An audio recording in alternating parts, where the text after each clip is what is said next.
Hello and welcome to Play with the D. This is the D and we are watching these realms. Did you know that there's a new hero out named Gwendolyn and she's limited?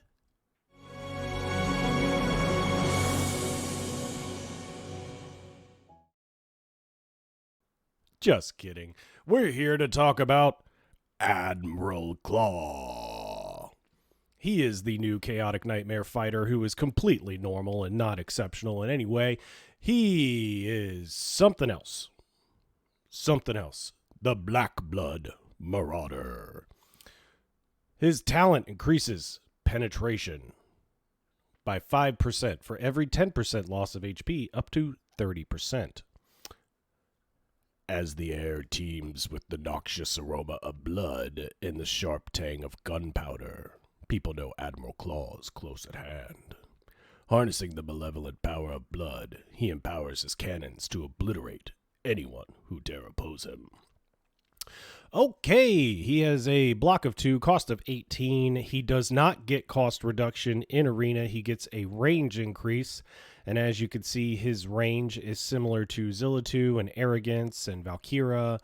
He has splash attack damage. He has late game perfection and Arena mastery. Now, some folks are kind of on the fence of what late game means, but if you listen to Mr.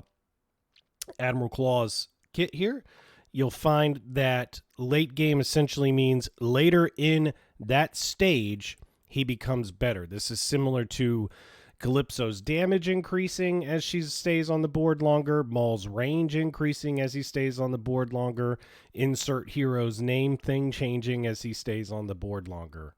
I didn't have an extra example. Admiral Claw.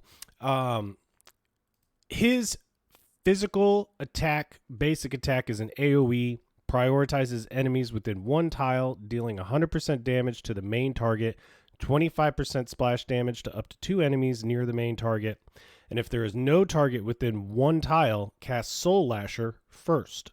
Soul Lasher, get over here! Get over here! Is essentially Scorpion pulling the enemy in range with chains to the front, dealing 150% damage.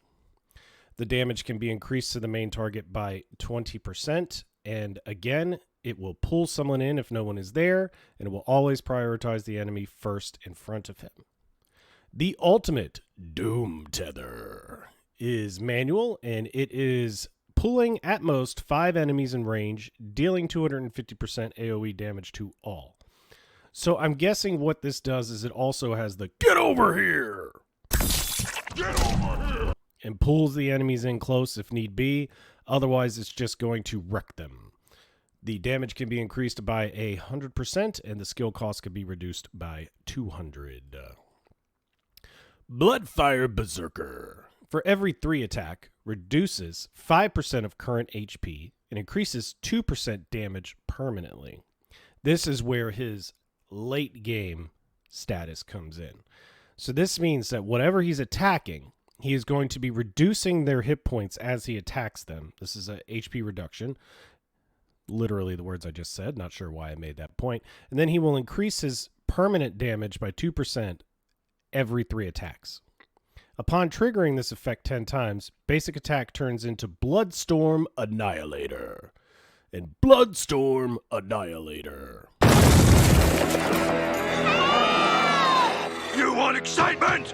Shove this up your stocking! Whoa!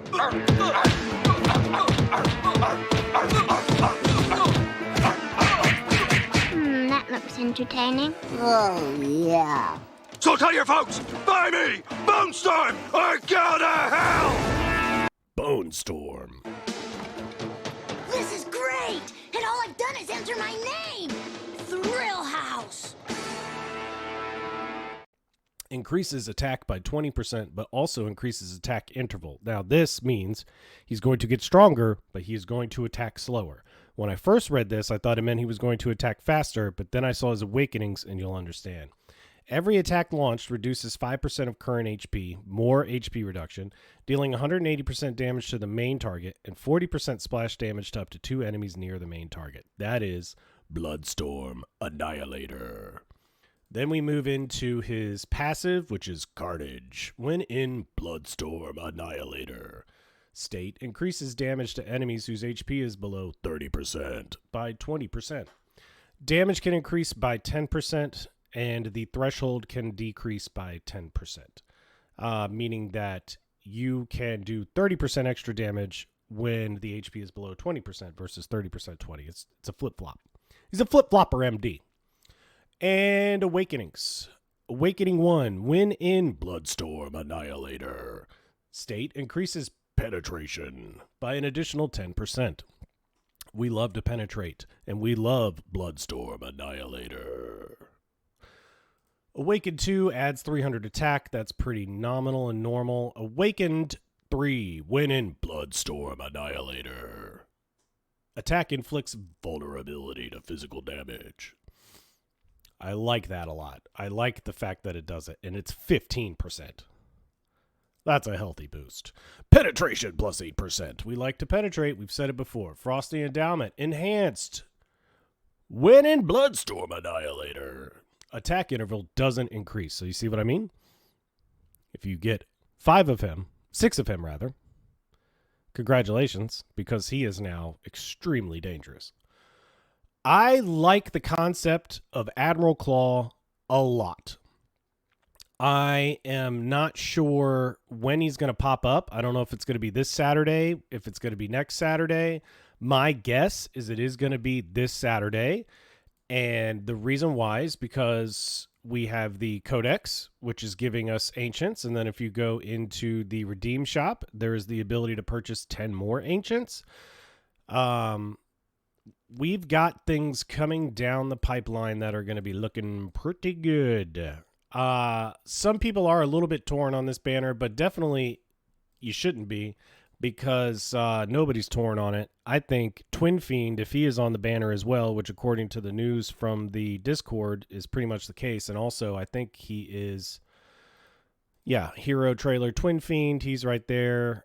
He's not in the new hero info because he wasn't a new hero, but they've got him focused on the guild boss. I mean, you could use him in Immortal Codex. You can use him on any boss, really. You could use him in Tide for the boss levels to reduce the HP of the boss.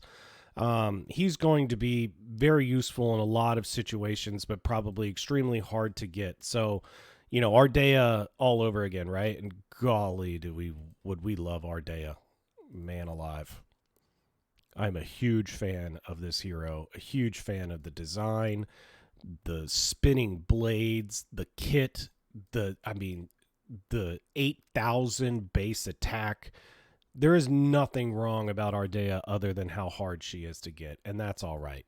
You got to have things that are really good that are hard to get, otherwise there's no reason to earn anything. Nothing worth winning ever came easy. So, Admiral Claw is coming onto the scene like a house of fire. I got extremely lucky with my guild boss rewards, 4 legendary gold chests. Big league. Going to be pressing Trial of the Piercers a little bit more. In fact, why don't we just see what we could do. I don't think we're going to get much in because of the fact that I don't really have a good tank, and I just want to kind of see where the rotation is, and then we're going to wrap this up. Yes, you need 2 land units for this. We are not going to be able to do this one. Okay. Aracha will die. It's just a fact. So actually, why don't we do a little research and take a look at what that would take?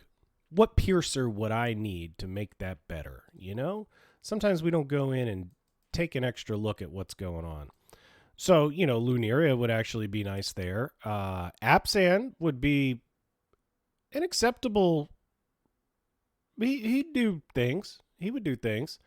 I don't think there's really anybody else. Yeah, it would need to be. And Lunaria, actually, she goes on a platform, doesn't she? So, yeah, no. Lunaria would be good, but I already have Aracha, so I don't need that boost. So, literally, I actually need an Apsan. So, Veens, I'm reaching out to you, buddy. I need your good vibes for Apsan so that I can do faction trials, okay? Silas would be better, but faction trials. Pelagios would be better, but faction trials. So, I do need at least an Apsan. And Jgigs made me laugh so hard the other day when he was like, dude, Let me put Greed down for Immortal Codex. He could just ride Absan like a horse. Died laughing. Absent should count as a platform because someone could ride him like a horse. You know what I mean? Yay, goodies. Okay, Arena, how do you feel about it? Do you like it? Are you liking the new Boreas meta? Are you really into your defense not being set whenever you wake up? I'm still not a fan of Arena, but the Goggins of War, Jake Smash, who literally film after doing a run at 5 a.m. in the cold like a warrior, is the #1 PvPer in the world, and he is still into it. So there's something there. Perhaps it's just not my competitiveness, but I think a lot of it is the design. It's uninspiring. This is uninspiring. I'm not inspired. I mean, all I did was put out 2 heroes. One hero did all the work, and because that other person hasn't set up their defense properly or isn't prepared for it, I win. Now, that's not always going to be the case, and it certainly isn't the case after a period of time, because as you can see, I'm still only Plat 1. I'm not like Overlord or anything all of a sudden because of this. But I also just don't really care for PvP. Like, I'm just not into it. So how do you feel about it? Let me know. Leave a comment below. And, you know, by the way, if it's the 3rd or 4th time that you've seen me and you haven't subscribed yet, why don't you go ahead and do that as well and let me know what you think of what you've seen. In the meantime, I think I'm going to wrap it up for today and just see how this Edril battle goes, and wish you all the best. Good luck on your pools this weekend if you do pools for this banner. I'm not going to have a whole lot of ancient summoning crystals, but I do already have 3, I think, and then I'll be picking up a couple more, obviously, as the codex goes on. Do be advised that the Immortal Codex is not offering daily rewards as it was during the Frostfall Jamboree. However, we will be able to challenge all 3 bosses during the time period the Codex is open. So that's exciting because you're going to get to work on your strategies to improve your current score and to improve your future score. So Immortal Codex is one of the biggest additions to the game, and I really like it, even though it is one of the most challenging things that I've run into. But again, I really like the challenge in this game. So make PvP better, and I think everybody's going to enjoy it a lot more. So as always, thanks for coming out and playing with the D and watching these realms, and you guys have a wonderful time.